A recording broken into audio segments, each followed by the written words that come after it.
Um, cool. Hi everyone. I don't see the audience, but we'll have a slot for questions hopefully.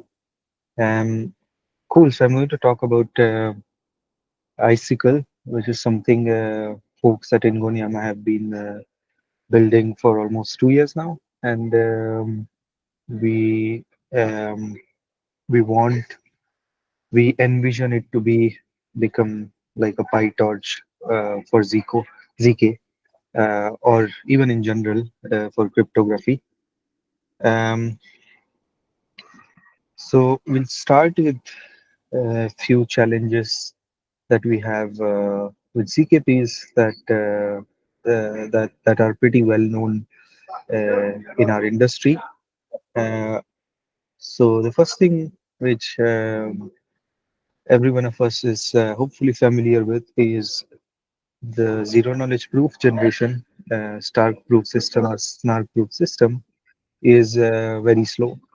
Um, so ZK Tech is really very powerful and genuinely has the potential to change the paradigm of how we interact with computers, governments, and also other humans.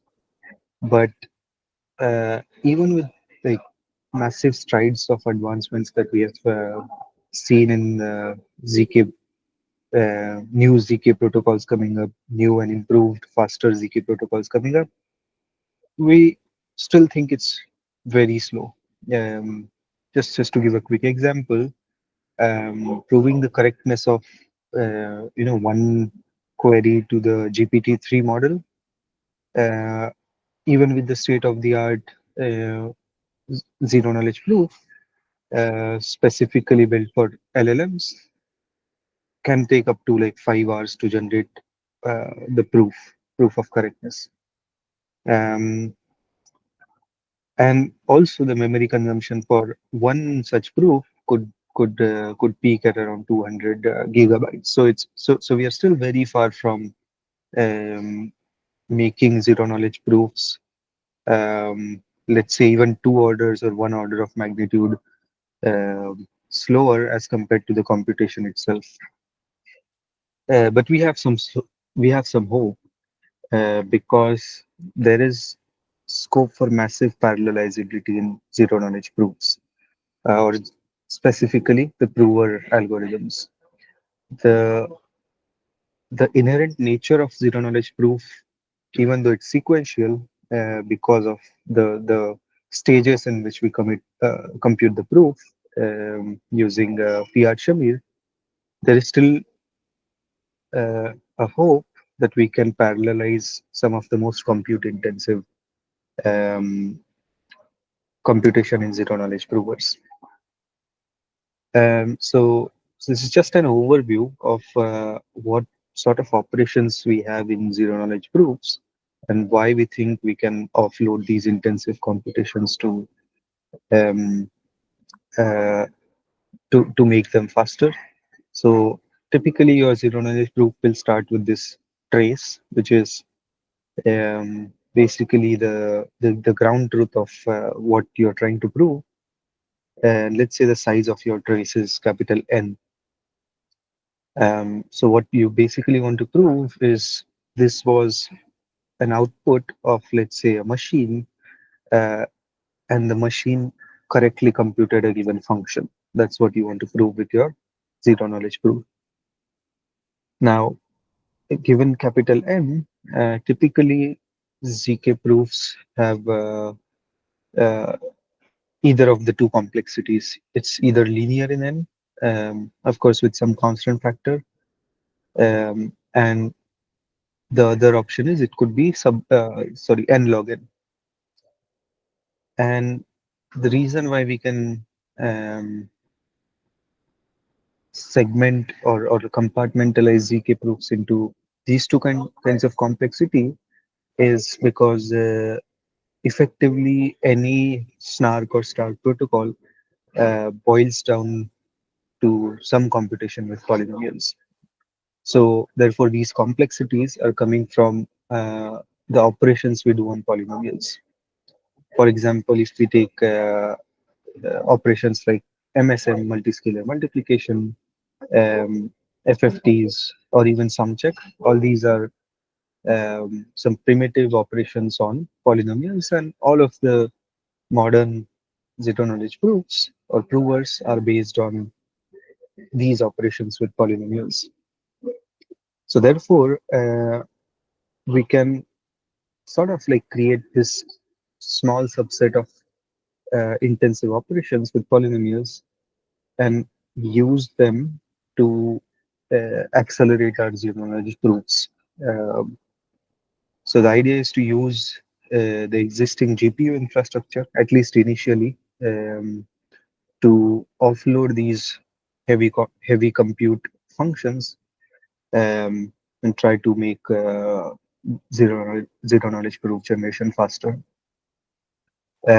So the basic idea, if you want to look at the what we want to design, let's say you have your prover written in any of the languages, let's say C++, Rust, or Go, and you have a bunch of let's say GPU instances. So you effectively want to delegate computing these heavy operations, or even the full proof to these GPUs, for which we need to solve some crucial challenges. One is device management. Let's say you're using like multiple GPUs, even in even if you have just one GPU, but you still can do multiple streams or multiple mega threads in a GPU. So how do you manage your resources? So device management is one of the challenges. Data transfer is another big challenge that we need to take care of, because the trace that I showed in the previous slide, you need to you need to move all of the trace to your compute device, let's say GPU, and uh, that brings in another challenge, which is memory management. How do you manage if your uh, instance or what you're trying to prove is very large? How do you manage all the memory? Uh, and how do you manage this data transfer between the CPU and GPU? So these were the typical challenges that we faced when trying to build something like ICICLE, and ICICLE is effectively something that tries to solve all of these challenges, um, using some of the abstractions that we'll see in the upcoming slides. So therefore, you now have ICICLE, which is effectively just a library for developers to implement these cutting edge zero knowledge proof uh, protocols. It is super fast and easy to use, and we'll talk a bit more about the features of ICICLE in detail on the next slide. And the idea is for cryptographers, developers, even students, academic community to use ICICLE to translate their proof of concept implementation to production ready solution. For example, let's say if you let's say are a student at a university or even professor, and you implement your um, ZK proof as a proof of concept for submission to some conference. Then you want to, let's say, make the code production ready, make the proof generation really fast without having to worry about all the challenges that we talked about. ICICLE is your way to go. So the objective of ICICLE is for developers to let focus on writing maths, writing these polynomial equations, and let the ICICLE handle all of the acceleration wherever it's possible. So we'll talk a bit about uh, some features of ICICLE. Um, as I said, it's a high performance library for accelerating zero knowledge proofs. But we are not going to restrict ourselves to zero knowledge proofs. We are already looking into um, things like FHE, things like MPC, things like lattice-based cryptography, and hopefully have these um newer domains of cryptography also added in ICICLE. But right now we are focused on ZKPs. Um, ICICLE was the main objective was for it to be versatile in the sense that you can have multiple hardware support for different environments. So let it be GPUs, let it be different GPUs, AMD or NVIDIA, whatever, or be it Apple Silicon. So we wanted it ICICLE to be an abstract library that can support different types of hardware environments. We of course wanted ICICLE to be really efficient because that's the point of uh, this high performance library. And most importantly, we also want it to be scalable in a sense that, as I mentioned, we want developers to go from proof of concept code to production ready code. So you should be able to handle very large instances of zero knowledge proof generation for developers. Um, I'll start with some basic features. We have optimized cryptographic primitives like the MSM entity, a bunch of hashes, and Merkle trees, um, and a lot more. And all of these primitives are implement really cutting edge algorithms to get the best performance for these particular primitives.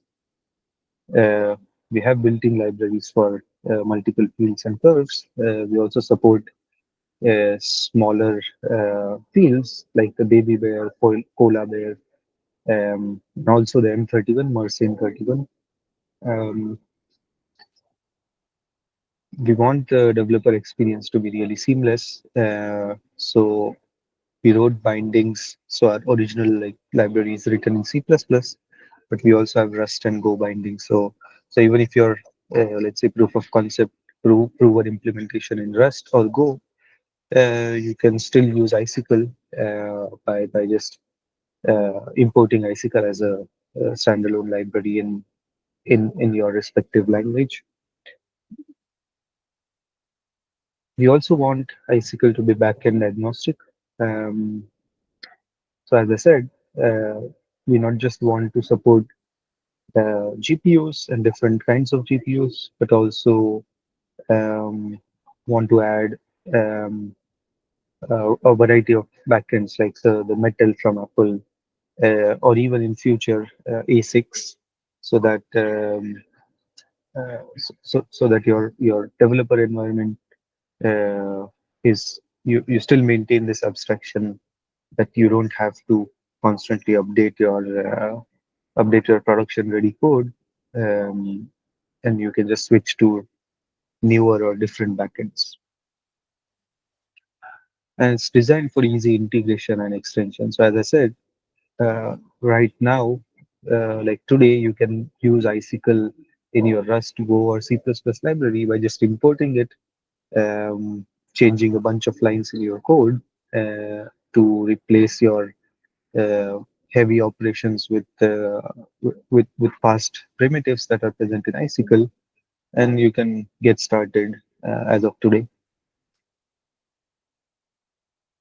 Uh, there's a couple of memes I have that sort of explain what ICICLE is. The first one is basically ICICLE tries to make it really easy for for a spectrum of developers. Like you could be really advanced cryptographer with lots of experience, or you could also be a beginner developer, and we try to cater to both of these scenarios because we try to make ICICLE very easy to use.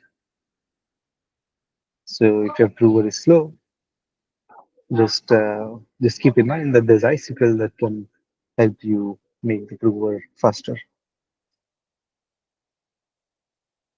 I'll talk briefly about architecture of how we have built Icicle, and this is mainly to convey the, the abstract kind of abstraction that we have achieved with Icicle. So the Icicle starts with having like modular arithmetic implemented, which is uh, the most crucial parts of building any zero knowledge proof system. Then you also need group operations because snarks are built on elliptic curve groups. Then you need linear algebra with these uh, not just operations in field but also operations in the group.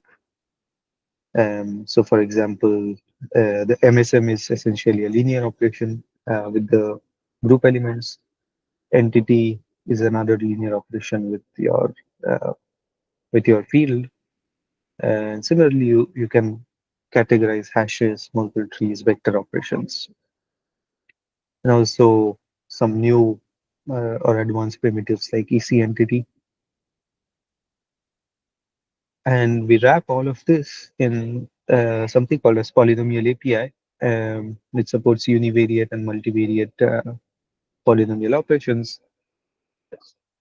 And all of this is essentially wrapped into provides API in three languages: C++, Rust, and Go.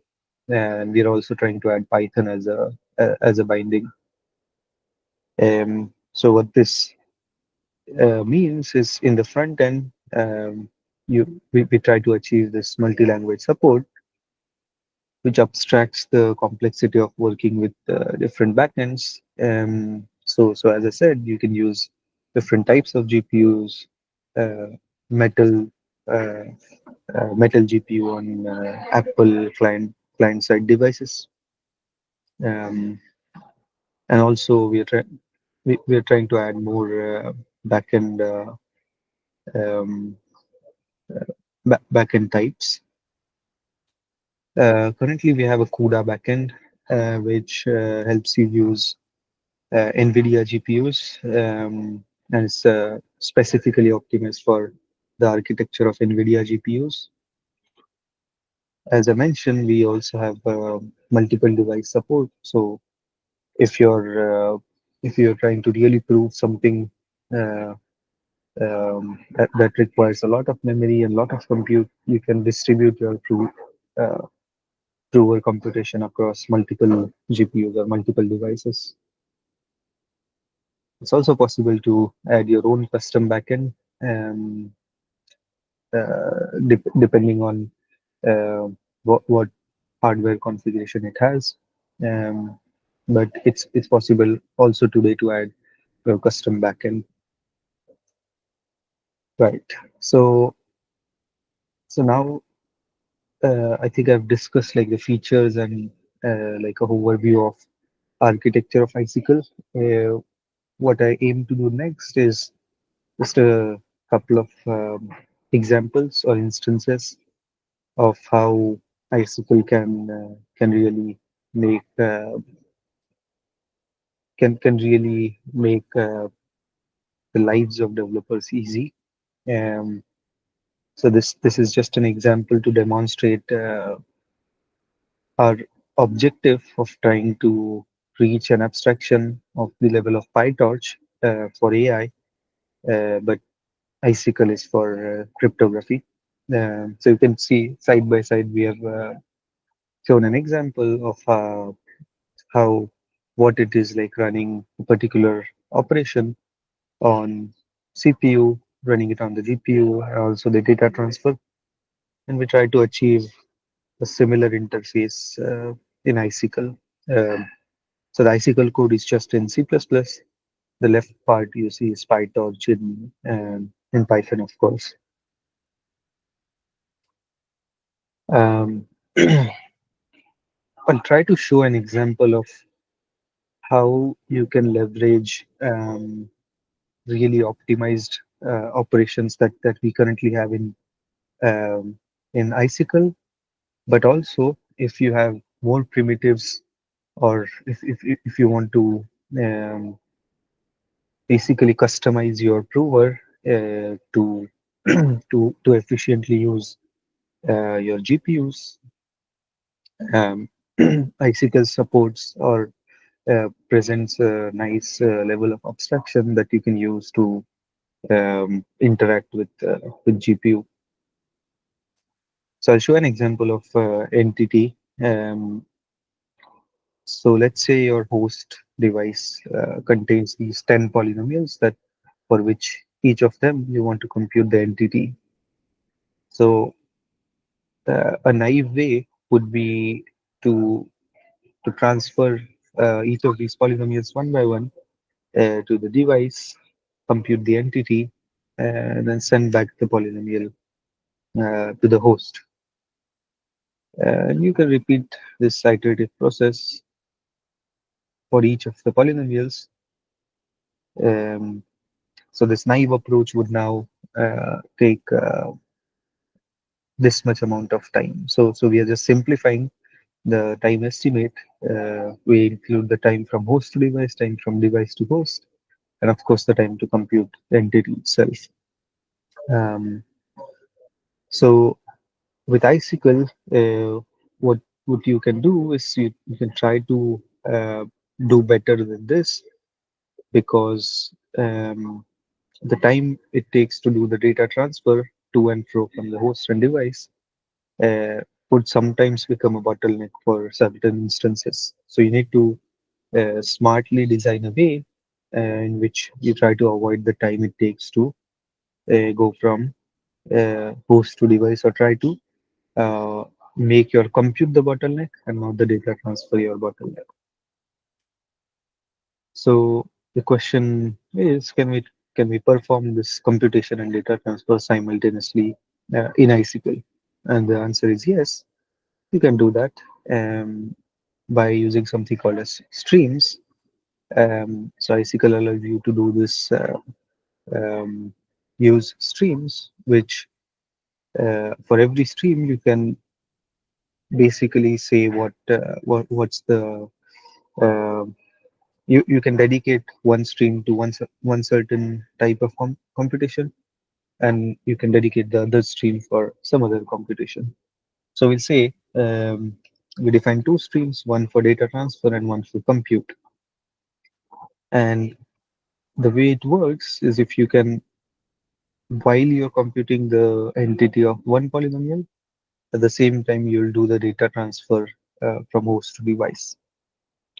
So once you finish the computation, you start the computation of the next polynomial, but because this is in an independent stream, you can start it as soon as you have the data loaded. And meanwhile, while this computation is happening, you can do the data transfer from host to device and also device to host. This effectively you can get rid of the time it takes to do the host to device and device to host transfer. So now this is almost like approximately 3 times faster. Of course, depends on the size of entity, but basically you can get rid of you can make your compute the bottleneck and not the data transfer. Um, a last uh, question is, how did we manage to do the host to device and device to host data transfer simultaneously?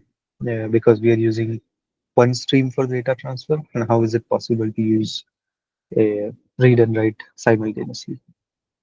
So the solution is it's a simple idea. You just divide your data into like blocks, and then you can do this asynchronous operation on the block. So you start with by just writing the output back to the host, and once that is done, you can do the next step, which is reading the new block of data, and also simultaneously you can process or write the next block of data.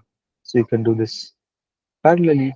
That allows you to um, give us this um, this feature that you can read and write simultaneously. So it's not exactly simultaneously, but you can try to divide your data into blocks and then process multiple blocks at the same time. So this is actually available also on a Google Colab shared file. Put the link for this in the slides, so you can basically go over the simple instructions in the Google Colab file and run both of these entity examples, the naive entity and the um, uh, optimized entity, to see the results for yourself. Uh, there's a last couple of things. One is the current roadmap for ICICLE. So we started with V1, which was just accelerated primitives, um, specifically that are prerequisite for ZK. Version 2 was released with something called as polynomial API, so you could now do complex operations with polynomials using the polynomial API in a very simple manner. And recently, a few months ago, we released version 3, which has the multi-platform support. So the latest updates, some of the updates include, so all of this, ICICLE is actually open source. So all of this is being developed out in the open, and we welcome contributors who want to check out ICICLE, and hopefully also contribute in some way. Um, we have improved the entity and MSM performance on CPU. So now we are much faster than what we used to be with the latest release. We constantly keep adding new primitives that are relevant um, for the ever-changing industry. Um, for example, there's this new cryptographic work called Binius, which requires binary tower fields. We have already started writing lots of primitives required for the binary tower fields in ICICLE, which should be available in a future release. We're working on uh, more primitives. Some check is also almost done. We should be available as a new primitive in the next or next to next release. We're also working, as I mentioned, we're working on different other backends like Metal and Web GPU, especially for client-side proving. Like if you want to generate proofs on your phone or laptop, you can leverage the existing uh, device or client GPUs. Um, so we, as I said, we are constantly trying to improve ICICLE, trying to make it faster. Um, and we would love if you could get involved in some way. As I said, ICICLE is open source. We have launched a grant program of more than $100,000, in which you can you can basically, if you're a student, if you're a developer, you can apply for a grant to accelerate your choice of proof system, and make it faster using ICICLE, and give us a feedback on uh, what you want, what more you want in ICICLE, and so on.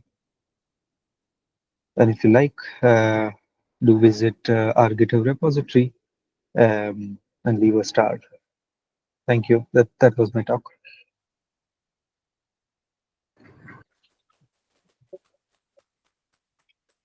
So thank you for your talk. Thank you very much. Thank you for inviting us. We would really love if if you could check out the grants program and also our repository. And would be lovely if you could apply for grant to make your choice of proof system faster. Thank you.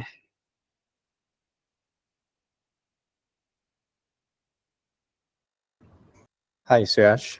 Can you hear me? Yes, I can hear you. Yeah, yeah. So thank you for the presentation. Do you mind for any questions from the audience? Yeah, of course. I'm happy to answer any questions. So does anyone have any questions? So if you have, please come here and speak at this laptop.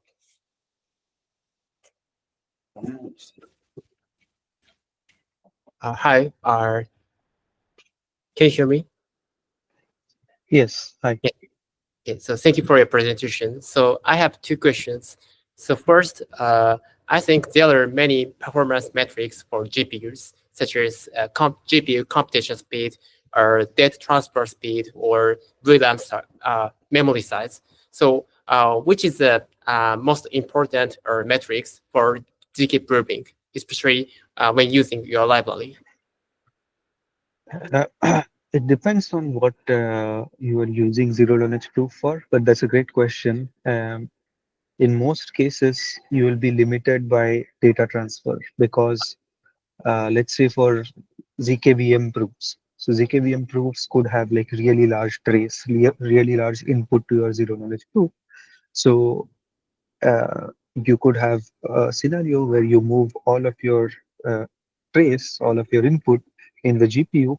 But then if it's let's say the modern GPUs still support like a large memory, let's say 24 or 32 GBs, but if your trace size exceeds that, then you need to smartly design your data transfer such that it doesn't become the bottleneck and compute eventually is your bottleneck. So typically compute is really fast on ICICLE. If you uh, figure out the data transfer properly, then you should get the best possible results.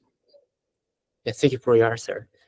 So the second question is, I think there are some works which uses FPGA or to optimize MSM and FFT. So how is the performance different between GPUs and FPGA? And did your project choose GPU rather than FPGA? So FPGA, I would say, is there's there's in certain instances FPGA would be a better choice. For example, if we really want to focus on accelerating a given proof system. Let's say, for example, one of these ZKVMs really wants to go all in on one particular proof system, then I think it does make sense to use FPGA because you can um, customize or tailor fit your prover on FPGA and try to like optimize it as much as possible. Um, I think we decided to go for GPU. There's a couple of reasons. First is just gives you more flexibility on what sort of operations or what's the range of operations you want to support and what sort of abstraction you want to reach. For example, so because we are on GPU, it becomes slightly easier for us to roll out new features or add new primitives like sum check, or even this new work that we are doing to add lattice-based cryptography on in ICICLE. And the second reason GPU infrastructure is the most readily available or like easily accessible to like developers all around the world because of this huge advancements in AI. For example, we literally have a slide that gives you this shows you how you can use ICICLE literally in a Google Colab. So even you can get started immediately. So these were the two main reasons, but I would say it's a lot context dependent on when you want to go for FPGA, when you want to go for GPU. Yeah, I understand. Thank you for your answers. Thank you.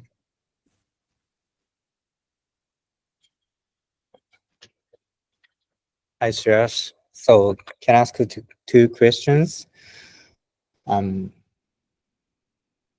first question is, can you hear me? Yes, go ahead. Okay.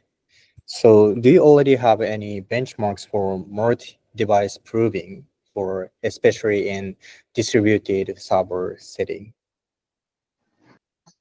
Uh, I don't think we have specific benchmarks for multi-device proving, um, but we would be happy to, give you a grant if you're interested to, demonstrate a proof system or like an example where you really require multiple devices and you can do Mm, this uh, multi-device proving.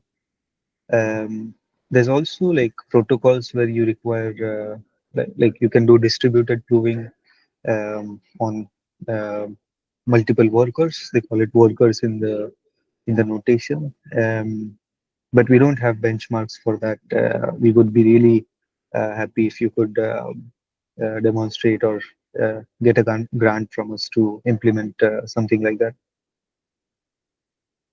all right, all right. So, how much speed up do you expect for multi-byte proving compared to the just increasing the number of cores in GPUs or CPUs? Uh, I think I think it depends again on what kind of instance you are trying to prove. For Mm, example, if let's say I'll give you a recent example. If you're using the um, error arithmetization that star proof systems use, um, and let's say you want to do 2 to the power 16 hashes, so it's just like more than 100,000 Blake 2s hashes you want to prove in using star proof system. Um, I think you typically get 4 gigabytes of your uh, memory, and mm, you can make it twice, also including all the intermediate state and so on. So let's say 8 gigabytes of memory you require for proving 2 to the power 16 hashes, like 2s hashes, using the current stack proof system, which effectively means you can fit that in one device, a 3090 or a 4090, because I think the 3090 has 24 gigabytes of memory, on-device memory on the GPU. So for that case, you can only use one device. That's one device should suffice.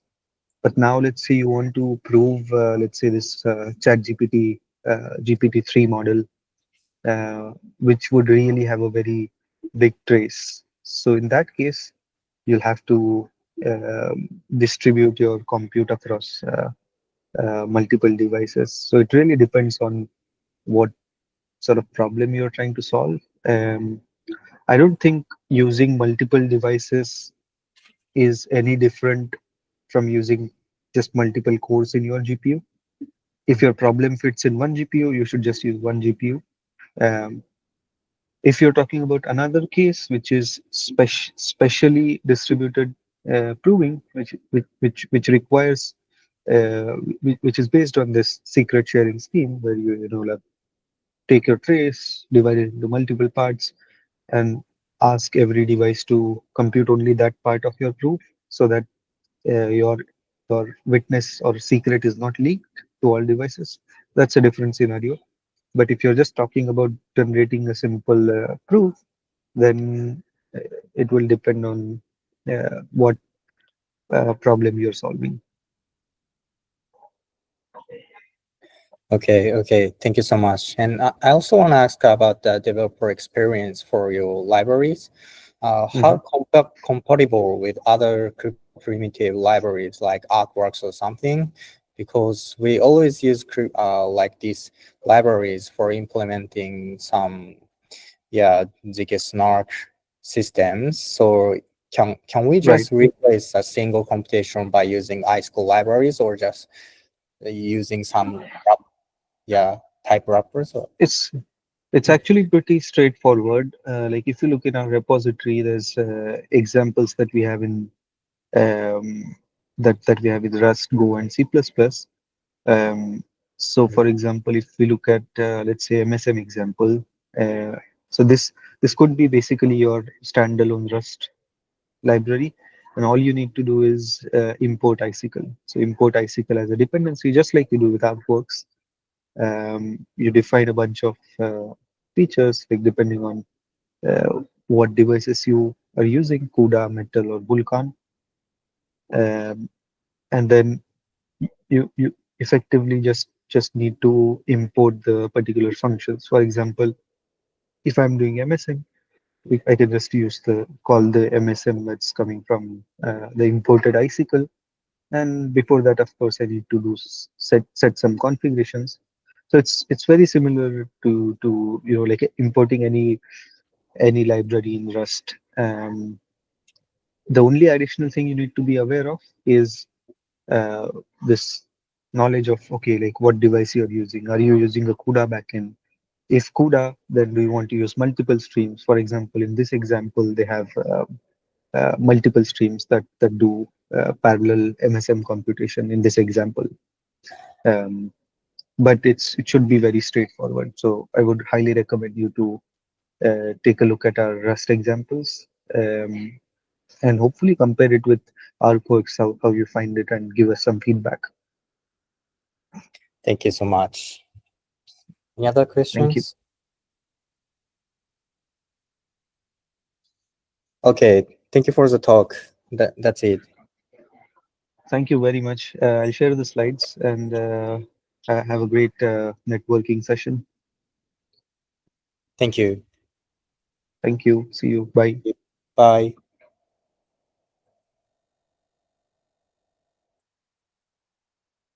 じゃあ締めをお願いします。